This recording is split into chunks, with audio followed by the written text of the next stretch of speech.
எல்லாருக்கும் வணக்கங்க. முருகனை வழிபாடு பண்ணுறக்கு எல்லா நாளுமே சிறந்த நாள் தான்.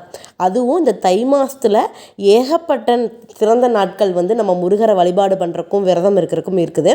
தைப்பூசம் ரொம்ப முக்கியமான ஒன்று. அதே மாதிரி தை கிருத்திகையும் ரொம்ப முக்கியமான ஒன்றுங்க. முக்கியமாக மாதம் வர கிருத்திகையில் 3 மாதம் கிருத்திகை ரொம்ப சிறப்பானதாக இருக்கும்.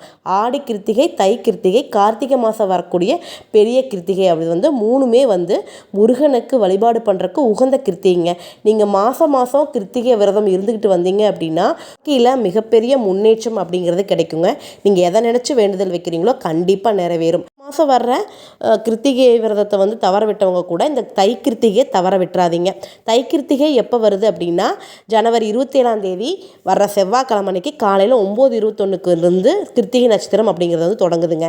கிருத்திகை நட்சத்திரத்துக்கு விரதம் இருக்கிறது முந்தின நாள் வரக்கூடிய பரணியிலிருந்தே விரதத்தை தொடர்ந்து அடுத்த நாள் வரைக்கும் விரதம் இருக்கிறவங்க இருப்பாங்க.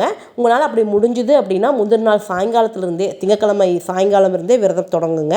அப்படி இல்லை முடியாது அப்படிங்கிறவங்க செவ்வாய்க்கிழமை காலையிலேருந்து உங்கள் விரதத்தை தொடங்கி முழு நேர விரதமாக இருந்து 6 மணிக்கு மேலே சாமி கும்பிட்டு நீங்கள் விரதத்தை முடிச்சுக்கலாம். தை கிருத்திகைக்கு பார்த்திங்கன்னா எல்லாமே 6 எண்ணிக்கையில் பண்ணுறது சிறப்பாக இருக்கும்.